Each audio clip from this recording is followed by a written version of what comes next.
Yeah, so today is my second podcast, by the way, and I invited like a super talented person that I kind of think like she's like a second Steve Jobs in a way, and I'm so honored to have her here. We are both on network state school at this moment, and Faith has done this great journey from UX designer to a gamer and to an entrepreneur. So today I really wanted to introduce to the Farcaster community, but also YouTube, this super talented person. So thank you, Faith, for coming. Yeah. Thank you, Inasa. Yeah. Glad to be here. So the truth is, when I first read your bio on reception on the Discord channel, I was like, wow, this person looks so cool. Like, I want to be her friend. But I didn't know that person of the reception is you. Oh, so I see. when I met you then after sometimes I also watched the Lightning talk. Yes. I'm like, wow. It's like in Warpcast is a feature we say wow wow wow wow kind of. Oh yeah. And that's how much impressed I was. Why I'm so impressed by her is that she dropped out of the college or high school when she was like 14 years old, and she took this decision very boldly, I think. But how was it for your family and parents, kind of? Yeah, so a lot of people ask me about the story because in Singapore, it's not very common that we drop out at the age of 14, right? Yeah. Still pretty young. That's why when I was sharing this story, I was saying that, a lot of people heard when I drop out, they were like saying that, oh, you're going to flip hamburger for the rest of your life. Yeah. Then, I jokingly tell them that, I wasn't even qualified to flip the burger because in Singapore, you need to be 16 years old in order to work part-time. Okay. So I was like, okay, I need to wait another 2 years before I can flip the burgers. Yeah. But anyway, so what really happened was that, I grew up with a lot of JRPG and animation. So that was like when I play games since I'm 7 years old, PlayStation, Game Boy, yeah. So that really influenced, has a huge influence on me. And what really happened was that, it's like like all the other kids, right, starting at school and all this thing. But there was one specific incident that we have a classmate. There is a very petite small boy. I was quite tall at my at 14 years old and 13 years old, but he was like petite because guys would usually like grow slower. Grow slower, yeah. Yeah. So what happened is that he got bullied for probably around a year.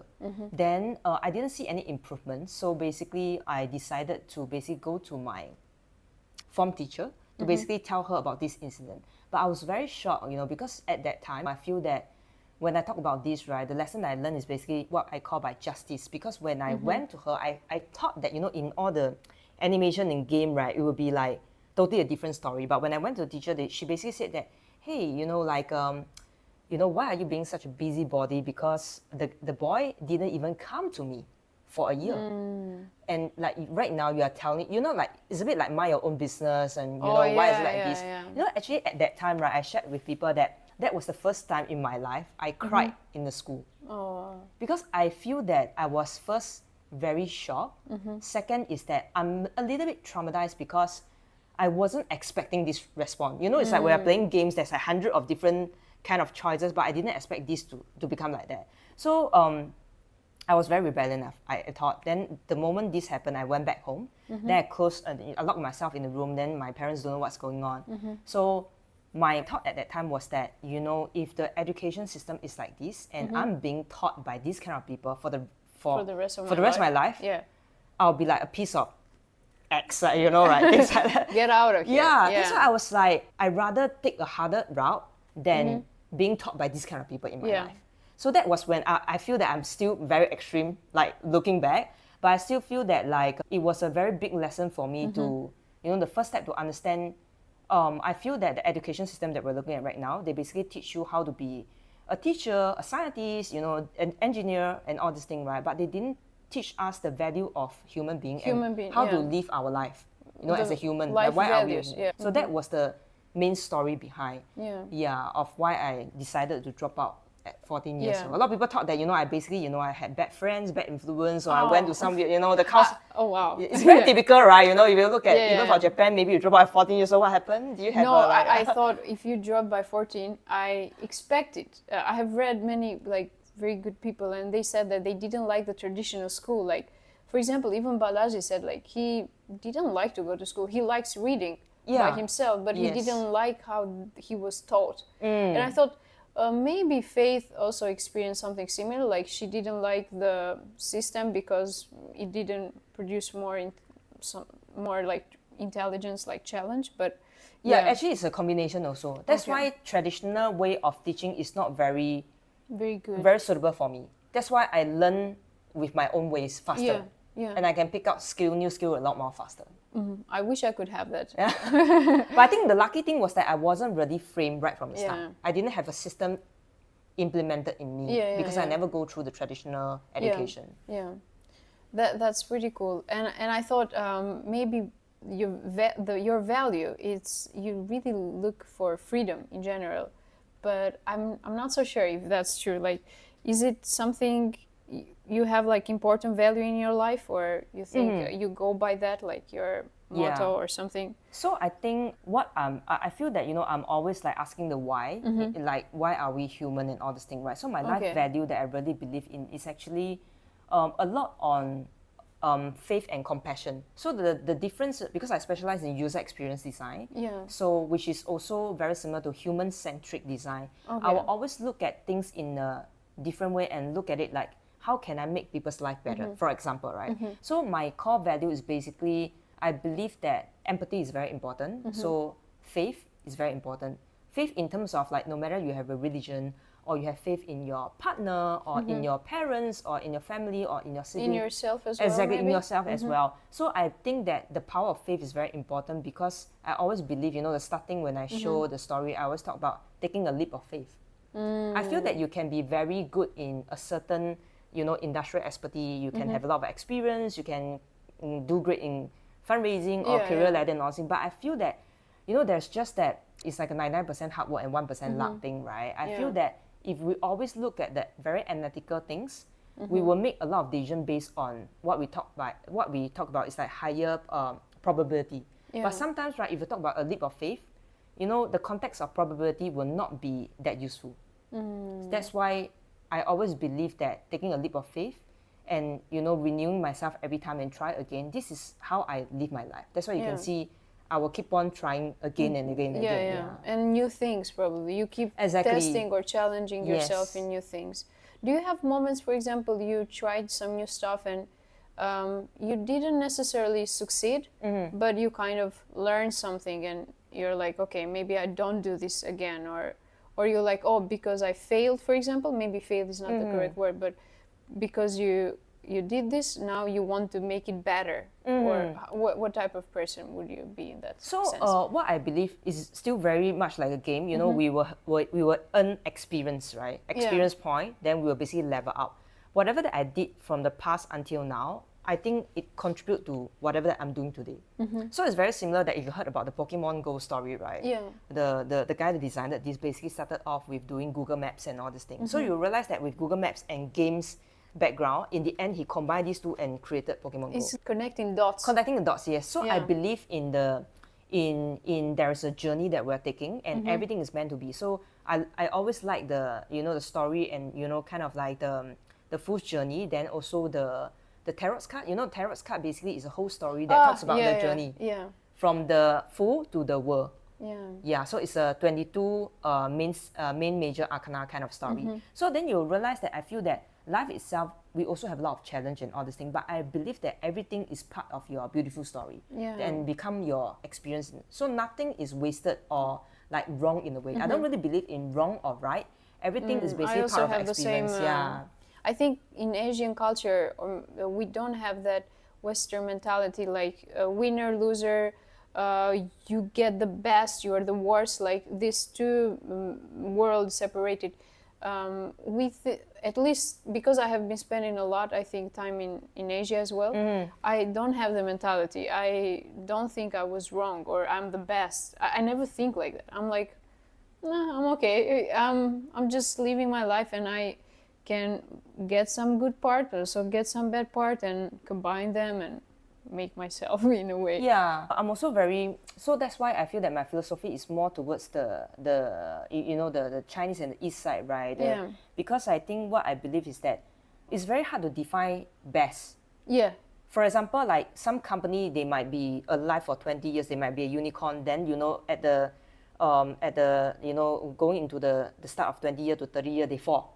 Then they basically just you'll be the best for 20 years, for example, or best for 5 years. So the definition of best change in different timeline, different era, right? I agree with that. Even for beauty and all these things. That's why I yeah. don't really believe the definition of like, that's why something that might look ugly in the past looks pretty now. You know, I'm just giving you a context. And something that looked pretty in the past become ugly right now. Yeah. So the only thing that I believe in the world, right, is basically also from the Chinese teaching, which is from I Ching, that they talk about the only constant thing in the world is changes, which is a, you know, like a rotation kind of thing. I love when it. we talk about changes, it's not really like, you know, like it's not like in a bad way. Yeah. It's actually just talking about life itself. It's like the tree will die, then it will become a seed, then it will keep on repeating. Oh, it's a cycle basically. Yeah, it's a cycle, yeah. Even like the seasons, like the tree, yes, the exactly. winter, the and summer. you look at fashion, it's also like this. Retro always come back. It always come back. My mom always used to tell me when I was a child, like, if I would wanted something, it's like, yeah, I want because everybody has it.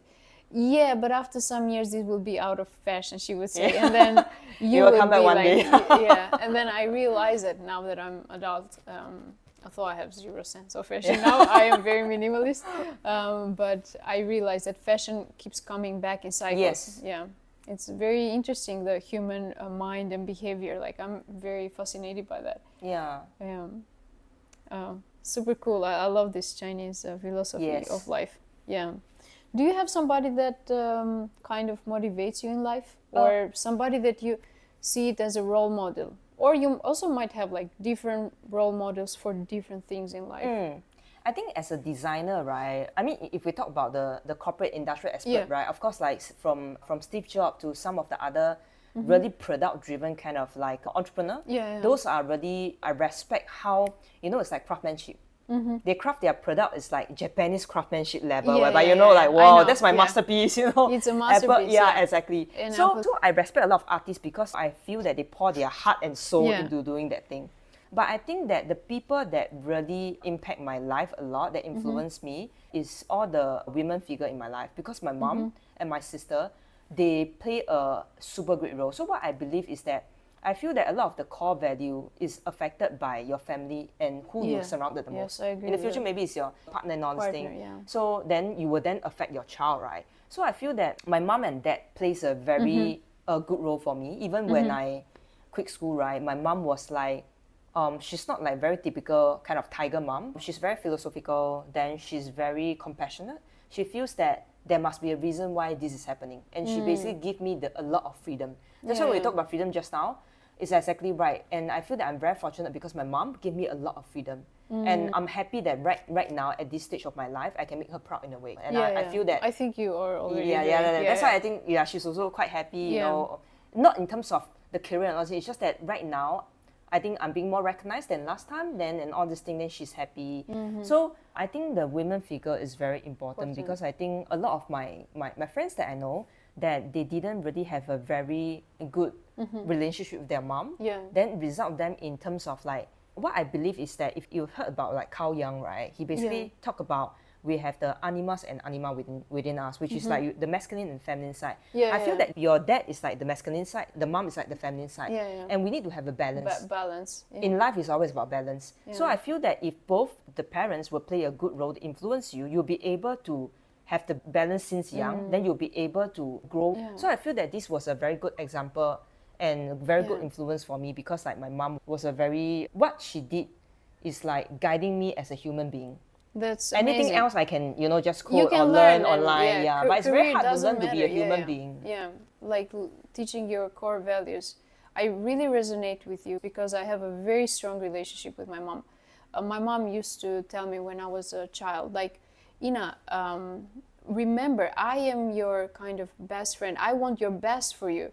So please don't lie to me or don't hide things. Just be yourself and tell me how you feel it. And when I realized that, I had a very good relationship with my mom because I'm always saying what I want to say. Exactly. You feel safe. And I feel safe, and I know she will not judge me, and I know she will not do something bad to me, like to make me feel uneasy or little or all of this. So having a very good, strong mother figure is very important, and I learned a lot from her, like so much wisdom. Like every time she shares, she's very good at storytelling. Like she wants to make a point on something, and she will tell me a whole story about something. And I'm like, Mom, can you please get to the point? Yeah, but my dad is very practical and very logical, like keep it very simple, like good values in life and one, two, three, four. Exactly. But my mom is more like very cute in a way, like trying to make it like philosophy. Yeah, wow, it's so interesting because it's very similar. Yeah.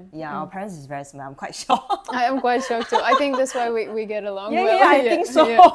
Yeah. Sharing some similar values. Yes. Yeah. Exactly. That's so cool. But what was your parents' reaction when you got accepted in Alibaba? Were they so proud and happy? Kind of, they want to show off to people as well, or I think the. or they like, oh my God, Faith is moving to China now. What can we do? Yeah, I think that's the beauty about my mom, right? Is that she's always consistent. No matter okay. I have nothing or have things or I reach this level or did this right, she's always very encouraging. There is like no difference in a way, which I love it because I feel that she loves me for who I am.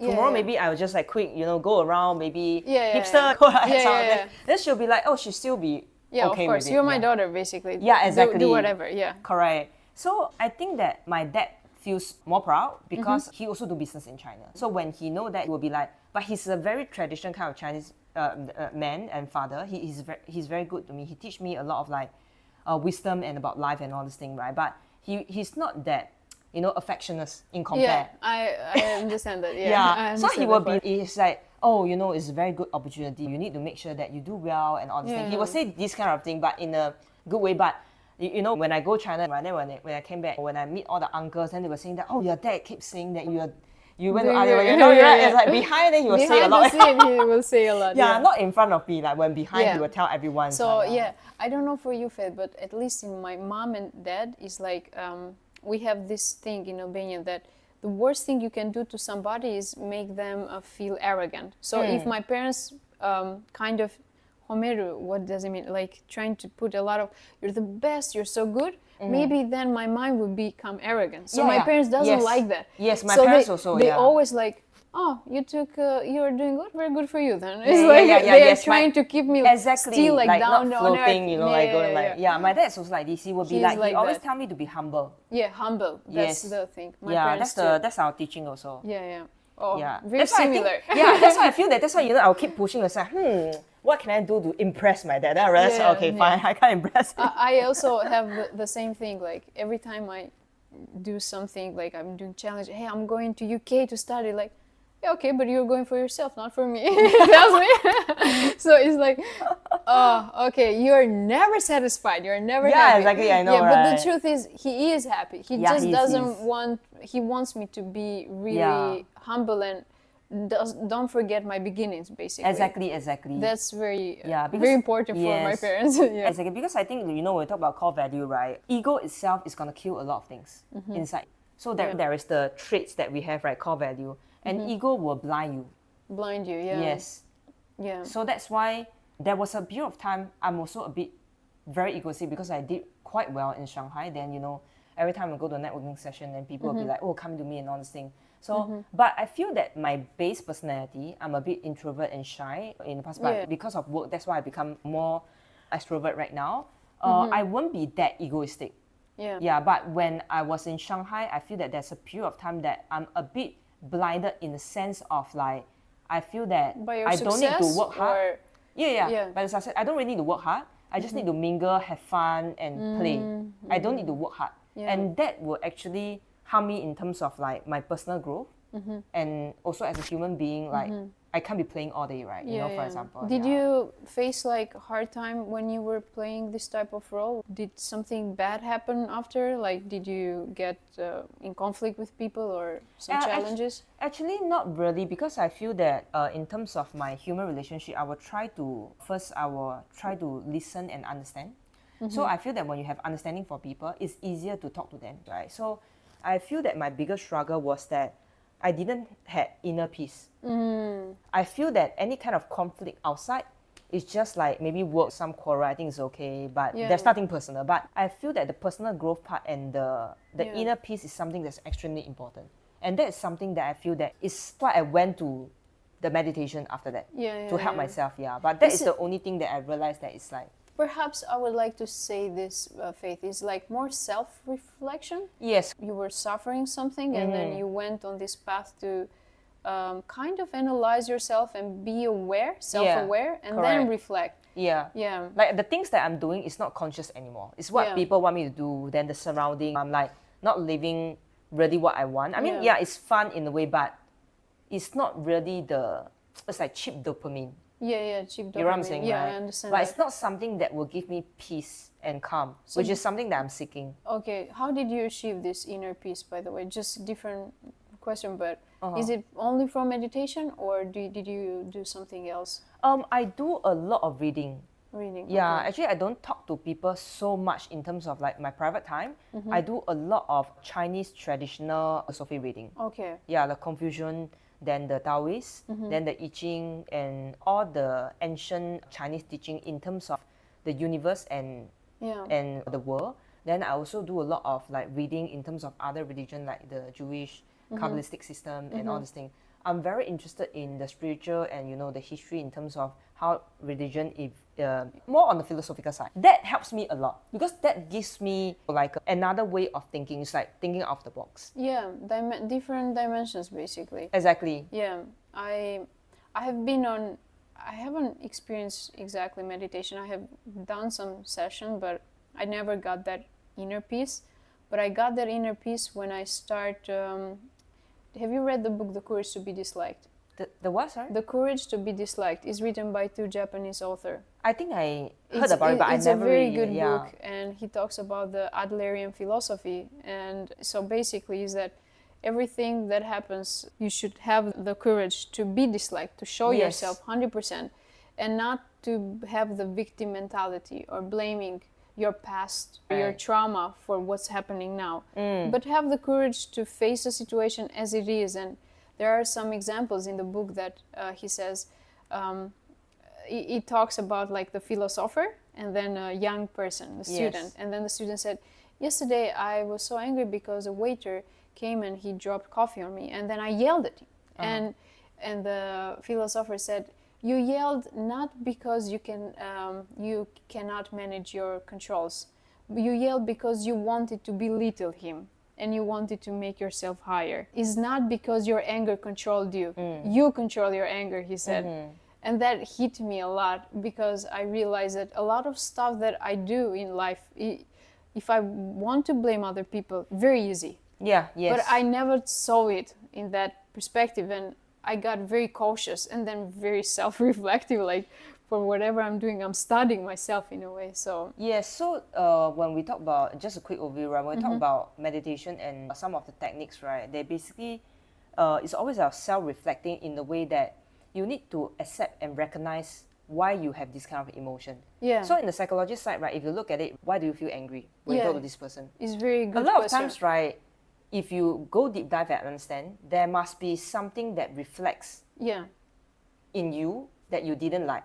And that is why you'll be angry. yeah, That's why you realize, right, if you don't be too egoistic and not too self-centered, it's very hard to trigger any emotion in you. yeah. Can I add a little bit of this? I am with my husband now for some years, and I realized that sometimes after I debate with him for very small things, I would be angry and upset. And I'm like, wait a second, what's happening? Why this is happening to me? And I went and I bought this book about explaining anger.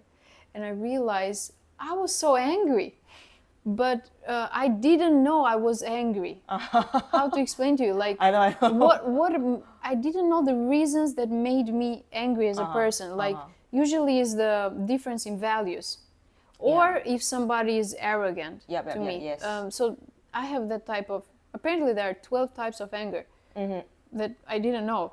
But once I realized that, oh man, it changed my relationship, Faith, with many people, because I was being angry passively and I keep this grudge somehow. Yes, I know.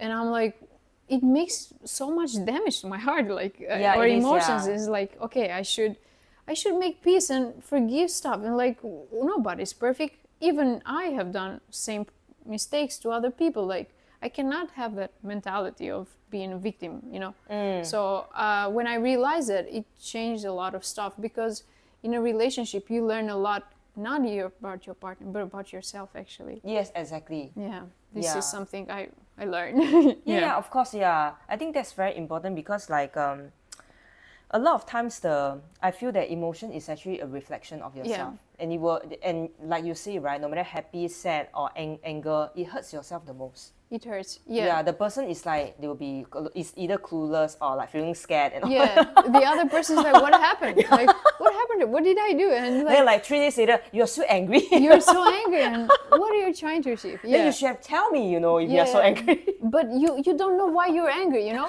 So I like to say to him, wait, give me some time. Let me understand what's happening, because I'm not very fast on that, but I need to understand what triggered me, Faith. Yes. So now we are on the part of entrepreneurial journey. Yes.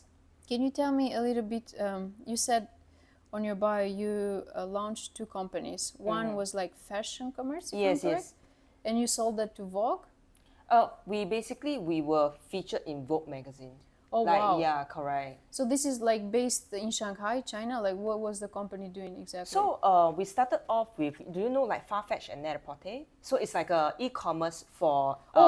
yes. Yes, correct. So very similar. So we basically, in terms of the user experience and how we designed the app, it was on top 3 app store in e-commerce app store for Southeast Asia. When That's we pretty launched cool. the time. Yeah, it was quite good because e-commerce was booming at that time. Yeah. So I feel that was also the lucky part. The market was ready for that. We call ourselves like the shoppable magazine, which is like you are browsing a magazine and you click, the item will pop up and you can buy directly. That's pretty cool. Yeah, so you know when we talk about user experience, right? Yeah. We're trying to make sure that when they are browsing, then we make sure that people basically browse based on occasion, which means that you are going for an evening party, you're going for birthdays, exactly. yeah. So we try to think of in terms of the women perspective on how they would shop. That's right? such a good point you made. Exactly. So that's why we also got funded by the Singapore Press Holding Groups. That is the biggest magazine owner. That's why they were thinking in terms of when our platform is ready, and they will basically onboard the editorial. Then they can link directly to purchase. So instead of just doing editorial, there will be revenue for them. Yeah, exactly. Wow. So at that time, we got quite a lot of traction. We worked with like a lot of KOLs and hotels and all this thing. It was great, but because the independent designer scene is very small in Singapore, you know, Singapore in terms of fashion scene is so small. Okay. So we decided that we either need to expand to places that are bigger, basically. Exactly, that likes, you you know, can independent scale designer, better. you know, like Farfetch, right? If you tell them to open an office in Singapore, it's not very possible. So then there isn't enough designer as well. So that's when we decided is either we go to Indonesia or Shanghai. Oh, Shanghai, okay. Because, you know, Indonesia, do you know Victoria Beckham opened her Oh, store really? in... I didn't know that. In Indonesia, I'm kind of surprised. Yeah, because Indonesia have more, you know, Crazy Rich Asian. Crazy Rich Yeah, Asian yeah, movie. yeah. I have seen that in the book, Yeah, so that's why for us, Okay. we can speak Chinese a lot better, and my dad did business in China before. So that's why it makes more sense for us to be in China. It makes sense, yeah. We cannot, you and know, it's and also we... fast industry as well going. Exactly, so, yeah. and we are, I feel that there isn't like we can blend in because we are Chinese, right? But if we go to Indonesia, we are like foreigners. Yeah. So that's what happened, and then we basically... So that company, right, we work with a lot of fashion company, and we work with one of the like fashion trade show in Singapore as well. Yeah. But that one, to fast forward, we didn't really make it in China because China was very hard. That was the time whereby I went to... So I pivoted, but in the middle, I went to Alibaba at work and learned from the best e-commerce company. So that was the V2 version of it, when after I blend in the knowledge of how Alibaba do business. So the story was very funny because I wanted to go back home because of the failure. Then my sister was like, I'm going to die in China, I tell you. You just go back yourself. Then I'm like, are you kidding me? I cannot go back without you. My parents will kill me. Because our sibling is very close.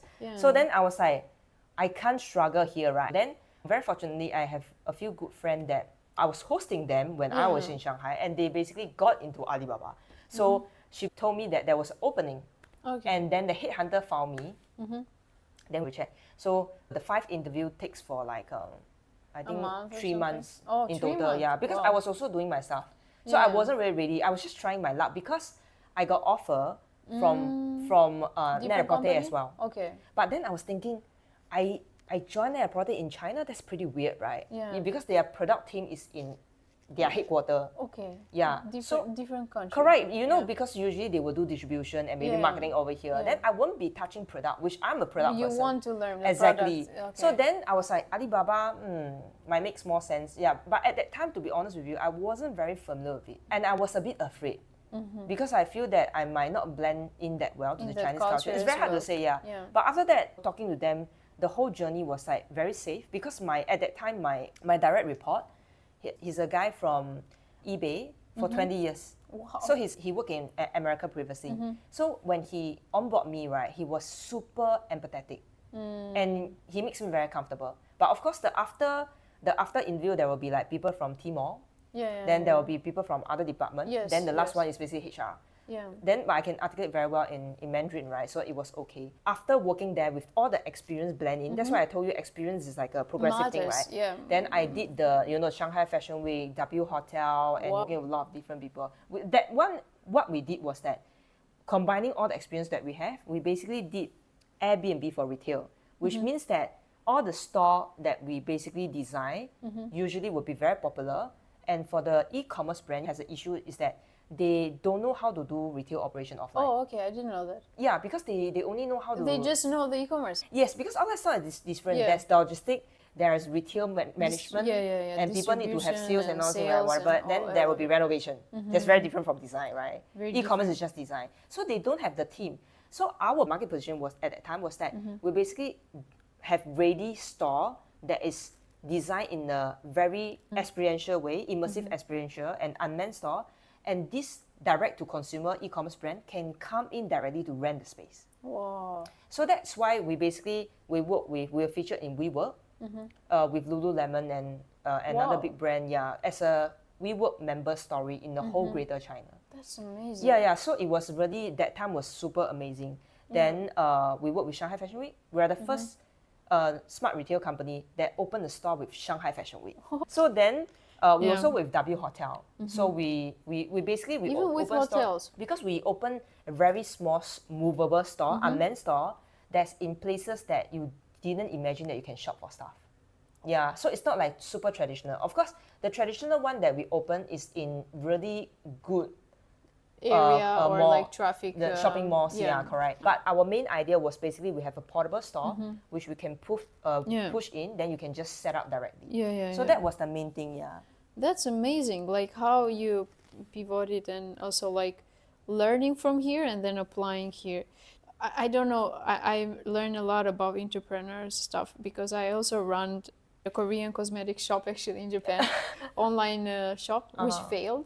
But I learned a lot about how to sell online, and I didn't have that knowledge on selling online. I didn't know how to market it well. And I thought my idea was super good at the time. I realized that having a super good idea is not enough, especially if you don't know how to market it, how to sell it. So being a salesperson, it's very important, not just being a good buyer. Have you experienced this in your journey as well, or like when you have such a good idea and then it kind of didn't market fit right away? Or I think one of my very good friends, she's a very experienced media content person, right? She always tell me that there isn't like a content that is bad content. You can sell every content. So it's can sell every content, she said. So if you know how to sell, so there is always target audience. Like for example, for product, right? There's always like a maybe it's not like mass audience, but there's definitely people that will buy this product, for example. So that's why usually for this kind of situation, right? What I really realize is that we need to, the number one thing you need to understand when we are selling something is that who are you selling to? Who are you selling to? Who is your buyer? Then the second, in Alibaba, right, we only talk about three things when we talk about retail business or e-commerce as a whole, or commerce business, right? Is that people, product, platform. 3 Ps basically. Yes. So the idea of this, if I identify, for example, I'm selling to people. So if I'm selling something to Ina, for example, then you have a certain kind of profile. We call that customer segmentation, right? Yes. Second, actually, is the platform/places. Where can I engage you? And that is actually distribution. So a lot of time when you're selling something, right, it's all about distribution. Yeah. It's not really about the product itself. I mean, okay, the product is super important, but if you really look in depth, from the supply chain to the distribution, right, that is one of the most important things. That's so good knowledge. Even me, for example, I'm a content creator and I write newsletter about Japan and stuff. I struggle a lot in the beginning, Faith, to see. I know who are my readers, but I don't know how to engage with them. For example, Substack is a pretty big platform. It's okay, but being noticed there is very. It might be a luck. I'm not even sure if that's true, but and then I pivoted to Firecaster because I found a new audience that were very interested in crypto. I write about Japan. That is not necessarily the same, but they are curious to learn more, and they travel, and they are human, first of all, and they just have interest in different topics. Yes. And I pivoted there, and we got like 100 subscribers right away on the newsletter. And I keep getting those just because I have a better audience there. And if I try Twitter, I don't have luck either because it's not so. You're going to tell me Instagram now, but I'm lazy to do Instagram. So I'm like, I'm not going to go for that. Yeah. But it matters. Platform matters a lot. Yes. So because the place and the platform will be where you want to engage your customer, right? Yeah. So you realize that there must be the relevance and there must be coherent in your whole strategy. Yeah. From who you're targeting, what you're selling, and where to find them. Yeah, because you will realize, right, who and it's actually why, who, what. Yeah. So these four methods, once you think it through, right, your strategy will be foolproof. Because right now, if you look at it, right, Farcaster, webcast right now, the platform is still very new. Yeah. You'll realize that they design a lot of new features to try to let newcomers have chance to be exposed. Like, I think they have something new called They boost or something. Yeah, then they will randomly, maybe someone, then they will like, oh, get traffic in, right? So you'll realize that for the Twitter platform, they're already way past that time of like, if you create an account right now, you cannot be you cannot get traffic. No. You know, so that's why if you look at things, right, it's very simple. Like online and offline, right, the methodology is the same. People always want traffic. Yeah. A shopping mall wants traffic. Yeah. Forest City wants traffic. Exactly. Yeah. We are the product right now. Yeah. Yeah, you know, that's why you realize that it's traffic, right? So then if you look at what we talk about the new platform, like even when TikTok right now still have a lot of opportunity, to be honest with you. But maybe a few years down the road, it will get more competitive. Yeah. Because it's getting harder and harder. Then people is like, people will stop following new people unless someone introduce them because they already have a fixed people that they follow. Base, You remember the consumer behavior change. Yeah. So when we talk about consumer behavior shift, right, it's like we have a stage whereby we're having the awareness and exploring. Till then, we will be having the stage whereby we have the loyalty, retention, then explore again. So you will realize that this cycle always repeat, and you need to make sure that if you want to have the target audience that you want, you need to make sure that you are exposed to them when they are at the awareness or the impression stage. That is why for brands it's so competitive. If I buy Nike, it's very rare for me to buy Adidas. I'm giving you an example because they already got my soul. I'm just giving you an example. You sold yourself to them. Then it's almost very hard unless you hit something, or maybe Nike suddenly they did a feel bad campaign that failed badly. Then they will use this opportunity to come in and grab the customer. Yeah, that's very true. Yeah, kind of making loyal customer in a way is also important for companies or brands. I don't try with fast fashion. I have a friend who tried to establish not fast fashion, just fashion. Yes. And she said the competition is fierce. Yes, fashion is one of the most fierce. And we were talking about Love Bonita, you know? I know, yes. I worked with them last Singaporean. time. Yes. That one is a pretty good success story, I think, as well. Like, how did they manage to be such a big e-commerce? And I buy from them sometimes, from Japan. It's pretty good design, pretty sleek. And I read that how hard it was for her to start this journey. Yes, correct. But starting at this point, I don't think you might need luck, or you might need to do something different to sell or make a good brand, I believe. Yeah, in the whole supply chain for fashion, right, from manufacturing to fast fashion, right, or your manufacturing and the source that you have, I think the best example right now, if you look at it, Shein. look at just from the business model point of view. Then previously, the one that I really liked was Pomelo, Thailand, because I really like how they keep on improving their user experience, including their offline store. Their offline store have those kind of like really cool fitting room, but it was quite a long time ago. I don't know how they're doing right now, but it's been a while because they are more active in Thailand. But Shein is totally another ballgame. Worldwide. Because the model and how they do it is they are very strong in distribution and supply chain. Yeah. A lot of time I feel that fashion, it's not just about design. It's about the accessibility and how fast the distribution, and then the price is so cheap whereby maybe every month you change your clothes. You know what I mean? Just give me an example. Like, I was surprised that Uniqlo kind of surpassed Zara for the fast fashion. Yes. And I thought, what makes Uniqlo better than Zara, for example? I love Uniqlo. I love Uniqlo. I'm a fan of Uniqlo. I don't buy Zara at all. Oh, my outfit is from Uniqlo. But I found that sometimes I find very good material, the clothes there, and they kind of last. Yes. Even though it's fast fashion. Whereas if I buy at Zara, it's kind of those jewelries or whatever. It's like they get destroyed right away. It's getting, the manufacturing is getting poorer in a way. As in the craft. Japanese are doing better Yes, at and craftsmanship. I feel that as the trend that we go, right, Uniqlo is like, is basically what we call by the basics. Simply wear, it's their Yeah, model. exactly. Yeah, life then wear, it looks very minimalist, clean, and then very timeless. Yeah, and you can wear the blue shirt or black shirt anytime. Yeah, and I tell you, I'm a fan of Arism. Oh, I buy all. Oh my goodness! Like Singapore is so hot, right? The heat tech, but maybe in Singapore you don't have. I use the heat tech when I'm in China, also it's very good. I use them I love in the the heat tech, planes. yeah. I'm telling you, so warm, so nice. The first thing when I came in from Japan to my country, I bought to my mom heat tech. And because she also feels very cold, I don't know why. So she tried and is like, oh, this is so good. Like, keep wearing those, like destroying it in a sense, keep using it. Soon become like a Uniqlo promotion. And then this video has been sponsored by it will soon. One day. One day. Yeah. It was so fun talking with you about this.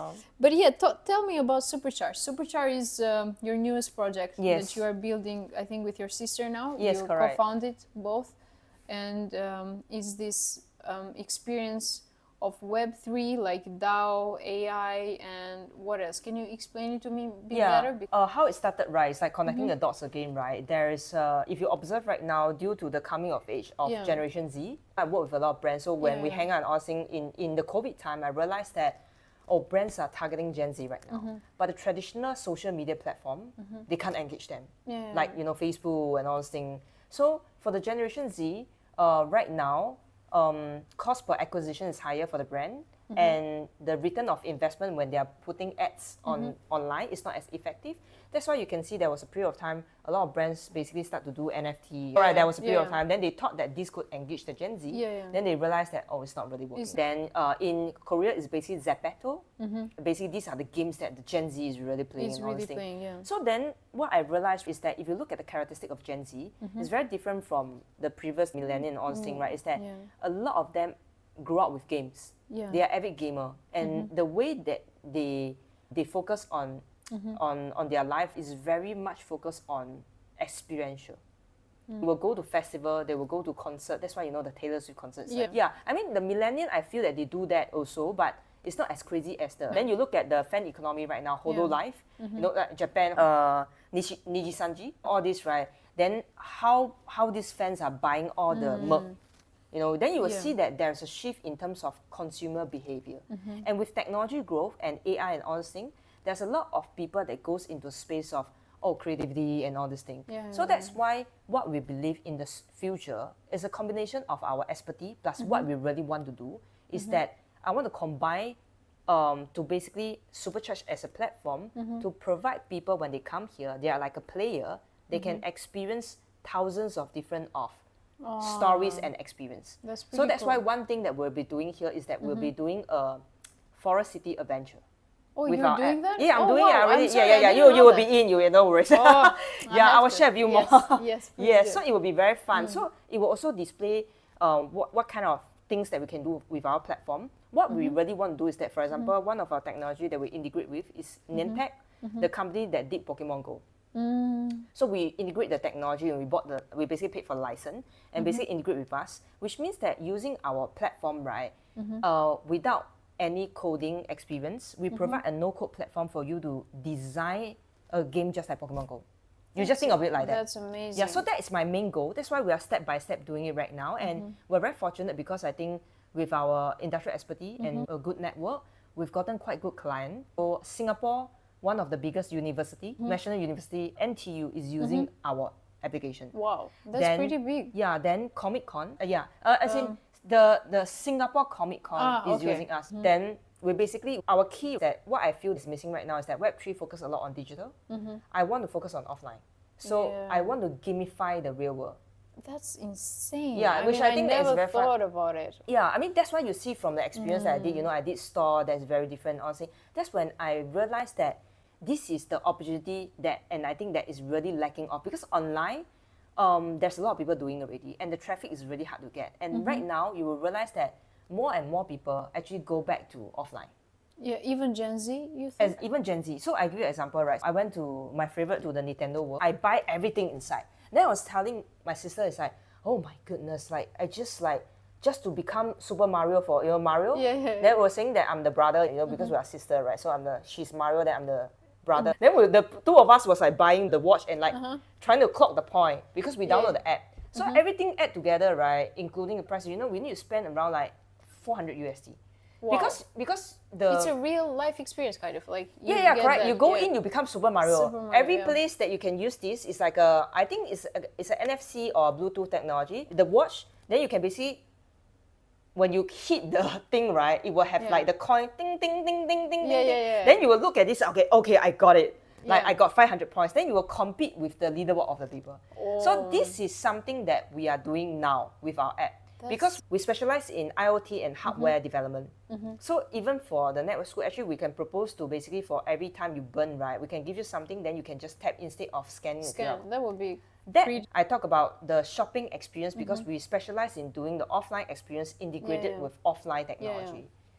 So that's what we're doing. This is how people can start to use this. My design is basically, I believe that right now what we require is basically progressive decentralization. It's not like it's not like 100%. I said you, then you go Web3, give out Web2, you go Web3. No, it has to go like steps basically. Exactly. That's why I call it progressive. That's why when I tell people, right, I share based on my experience is that even if you force the brand, the user will not be able to change so quickly. You're actually drastically changing their existing behavior. Yeah. Which is like joke with them that even their mom can't get them to change, Yeah, so how can you like, it's not gonna work. So that's why when I tell them, right, is that how we design right now first is that the blockchain and the DAO technology is not a must.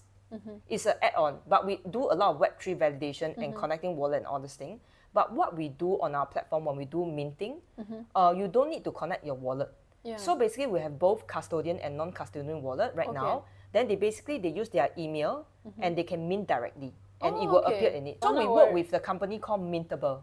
They are the one I have heard of it. Yeah, so they are our official partner. We announced a partnership together. So they provide us with the guestless minting and we design the integration with them to basically make sure that when we have the email, we can automatically register account on Mintable to mint that thing. So that is why for the user, actually there isn't the concept of Web3. But then they already have an NFT. So that is the ideal situation that I want to build in the future. Kind of bridging in a way, like you are bridging with this real life and online life, kind of. Yes, correct. So if I want to use it, I can just go to Supercharge. Right now, but the thing is that right now, actually, we are still at the stage of B2B business. Then next year onward, we are actually going to populate more stuff because right now, a lot of people have private community clubs. Makes sense. But it's all for, private use right now, unless you got invited by them. It's a bit like Discord, but it's private. We don't have the export feature yet because we are not open to public yet in a way. We are not directly to see. But we are planning to do consumer facing next year onward. It feels like a Lego. What you're doing is like a Lego. You can change the shapes how you want it. That's anytime. What I believe in terms of design. Design should be modular and then interoperability in a way, right? It should be like this. That's the best design. Yeah, that's very good. Yeah. Wow. You play a lot of games still now? Yes, I Okay. still play a lot of games every day. Oh wow. Yeah. So- But mainly I play Switch because I cannot bring my PS5. It makes sense. But do you draw parallel from the video games world? You said you play a lot of in guilds and you're kind of a leader. I understood. Yeah, But MMORPG. do you do this also? Do you take some ideas from that and you use it on real world, like when you're dealing with your company? Yeah, I do. So Or- I'm those kind of player that people will say that I'm like a Care Bear. Yeah. So when you know whatever that I would not do in real life, I would not do in the game. Oh. A lot of people it's like, oh, I don't care. I will do whatever I want in the game. So usually people are like this, but I'm not like this. So usually I will be who I am in the game. Then how I learn it from Authenticity, basically. yes, Yeah. because a lot of time when we become really good friends in real life, Yeah. because we attract the right people together. Yeah. So my style is always that I will always create a community that's very welcoming, because a lot of games, if you start right, people will be very competitive. They'll be like saying that, oh, our minimum requirement is that you need to be level 50 or else you can't join the thing. Yeah. Then this concept is very similar to, okay, if you have no experience and no degree, you cannot join my company. Cannot work Then with us, yeah. How the hell am I Am I supposed to going build to- my experience? Exactly. Nobody's going to give me a chance, right? It's like when I used to apply when I got graduated many years ago. I applied for like entry level and like Yes. 10 years of experience. Then like, oh, It's so like, far. I'm like, what? But I just graduated. Like, Yeah, give me a break. exactly. And where I'm going to get 10 years? Exactly. Of Then experience? nobody is Like, giving me a chance to build Yeah. my experience, right? Exactly. So that's why I always believe that when I want to create a guild, we grow together. Welcome any level. Then we train together. That is why my guild always get very big at the end, because they feel safe and feel home over here. Of course, there's 1 and 2 that's super competitive. They will be like, Yeah. I'm joining another guild that can give me more benefit. But 80% of people will stay because they grow with us. Yeah. So I feel that is the More methodology. healthy as well. Exactly. It's a better, healthy, and it kind of challenges you, like your intellect in a way. So it's more sustainable. Yes. Yeah. And it's also very similar to how network school is at the first initial 2 weeks. It's very chaotic, right? Yeah, People of course. fly in so far, and while people falling sick, then it's like Drama. then after Drama, falling yeah. sick, then everyone is like knocking on her door to give her Food, like yeah. thousands of medication, different Yeah. from different medication. Yeah. So the way that I build my guild is like this. So Yeah. everyone is helping each other because Yeah. they are all at the stage whereby they need help. Yeah. That's why if they join, they will help others, and others will help them. Help Then them. they grow together. Yes. Then That's amazing. the higher level people, they will also help. So that's why I feel that it's very similar to what we're doing right now, right? Is that okay? Then the people can teach, they teach, right? Then the people can do this, they do. So Yeah. it's very interesting. Whoever is good at something, give that, and don't have this. Oh, it's mine. I am Yeah, kind exactly. of selfish, or I don't know. Like, no, I don't want you to steal this from me. Like, Yeah, exactly. it's a poor mentality, actually. That one. Yeah. Here we have the mentality that actually you can learn and you can be better than me, and I have no problem with it. Yeah, and at the stage right now, at least as of now, I still feel that the community is very warm. Like for example, like right now Yeah. we're having this podcast, right? It's because that it's like a side quest. Yeah. We play this side quest together right now Yeah. in this moment. We Then are we on produce this social thing. experiment here. Yeah, like, yeah, exactly. Yeah, this is Yeah. what I keep telling some of the Yeah. girls. Like so interesting, right? Yeah, Social yeah. experiment. I still thought the same, like camera. Have you seen those Reality show, right? reality Oh show? my God. I thought the same. Yeah. I told them that this is so funny. We Balazs come is looking at you or something. Big brother. Yeah. yeah, then they're like monitoring. Monitoring, keeping. And us, getting feedback, like, how yeah. do you feel? And then Yeah. then we are reality show because we like doing everything here. Yeah. So it's so fun. Okay, so my last question for you: do you have any advice or something for younger people or anybody who wants to? What should they focus in some particular skill or value? I think something that I find very interesting when I was sharing in Yeah. the women in tech scene, because Okay. women in tech is still there isn't a lot. So I did a lot of sharing because I wanted to show people that there's women there. Yeah. That's in the leadership role in the tech scene. Yeah. So that's why I share about the Alibaba. I'm also very grateful that they give me the award. Then all the guys let me stand in the middle, right? Which I appreciate because they are also trying to help. So what I feel that is really important is also my key goal is that I feel that women is already playing the chasing game in Web 2.0. And I feel that Web 3 right now is even further. Yeah. And I want more women to be in Web3 right from the start, instead of playing the chasing game at the end. Yeah. So my core value that I feel that, right, is that one important thing when I teach my mentees and when I'm doing sharing is that the power of imagination. So I feel that the difference, right, and some of the young girls that I saw, right, is that, probably you girls also started to learn about coding and all this thing, right? The fear that we have is actually stopping us from pursuing all these things that we talk about. And whatever that, so what I believe, right, is that the power of imagination is that if you can imagine, it is real. Yeah. So I feel that the scary thing when I talk to the young girls, right, from university that want to go into tech scene, is that they don't even dare to imagine. Like, for example, I tell them, they close their eyes right now, okay, can you imagine like Huawei having a women leader? How would they look like? I'm just giving an example. Yeah. So like some company like Google, Facebook, how would you imagine? So if they cannot even see an image of it, it's very hard for them to have motivation to take the first step out. Because a lot of people will fear that and feel that, oh, I didn't see people succeed. That is like me, is it for like example. a fear of failure, you think? Yeah, that's an interesting point. My mentor used to say that or there's the the concept fear of of other parts, like they think they're incapable, or I think it's also that they have no reference. no reference. So that means that they have no way to learn. Like what it takes. Like a role model, kind of. Exactly. Then they also don't know the context. Like, for example, I don't have any degree in tech, right? Then I don't have any degree in computer science. Like, look at Steve Jobs. Yeah. Steve Jobs has no degree, number one. Second is that he did calligraphy as a passion kind of thing, right? Yeah. But he's a, what? He might not know how to piece a computer as well. Yeah. But he's a, like, this is a tech. He built all exactly. all this beautiful yeah, thing. exactly. Yeah. Then another example is that you look at LVMH, right? The founder of LVMH. He's an engineer, and his family started off with real estate. But he's the king of luxury right now, LVMH. Do they know fashion? Like, is he a stylist? No. So what I'm trying to say is that you don't have to be. You are lack of creativity and imagination when you just think that, oh, you are from this computer science and all, and then you can do this.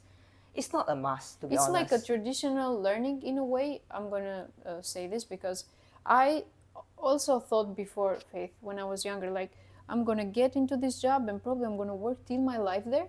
So that was the best I could do. But once I realized I worked in corporates and companies, I'm like, no, this is horrible. This is like dead brain. You are dying. But I never thought like I can do better at the time. When I'm young, I'm like, oh, I'm gonna do maybe business management all my life. Yes. But I'm 31 now. I've tried so many different careers. I keep trying, failing, and I realized that this is a good skill to teach to girls. Pivoting.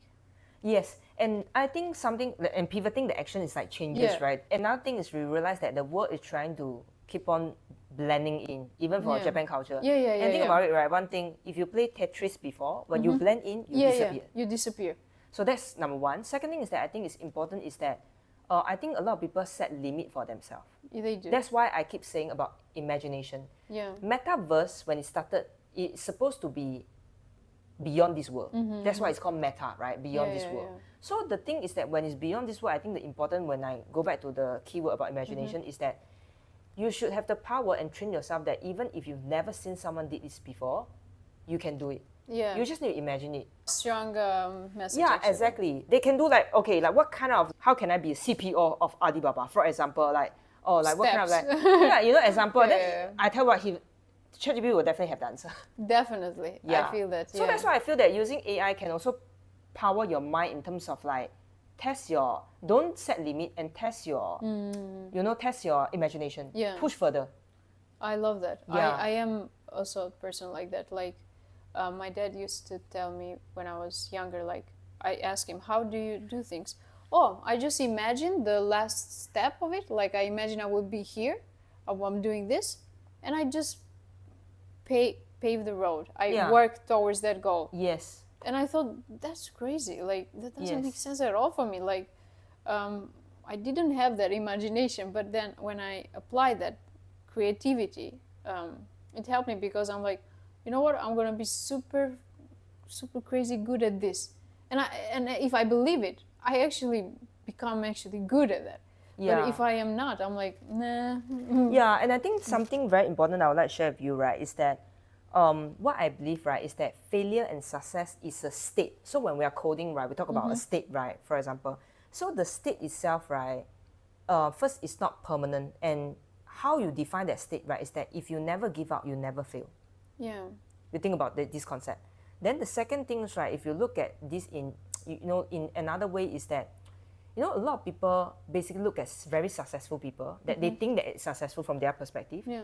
And they use the success as the end result as a reason. Because a lot of time when a person is like, they are also struggling and trying until they are succeed. But then when you really succeed in a way, you have the perfect story to tell people that this is the reason why. But if you really look back, right, they're just like normal human and doing one step by step. You're using that end result to justify the reason, and which is like I told people, right, someone was asking me like, oh Faith, Singaporeans like so polite and safe. How did you able to do so well in China and make fight with these people and all this thing, right? Then I was telling them, the funny way is like, oh yeah, well, I have magic or I can predict. Of course it's not. It's all about hard work, right? If this person, so I told them it's very simple. My answer to you will be, if you tell me today, this guy, he has six-pack and he's training really well and he wake up every 5 a.m. to train for 4 hours. The result is very simple. I will tell you, I wake up at 4 a.m. and I train for 8 hours. Then I will then be able to compete with him. It's just so simple. But when they ask you, right, it's as though like there must be some secret sauce that I didn't know. Nothing like it's just hard work. Then one thing that when I was sharing, right, is that when I went to China, something that hit me like it's like a sucker punch, right? Is that the people that are smarter than me, okay, I'm not really smart. I feel that I'm hardworking and I really try to learn.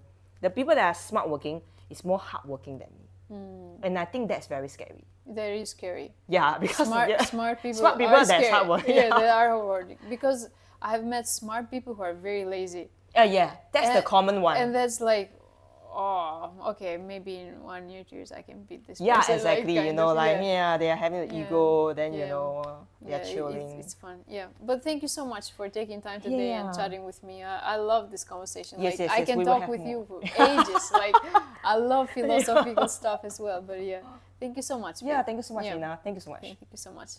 Yes.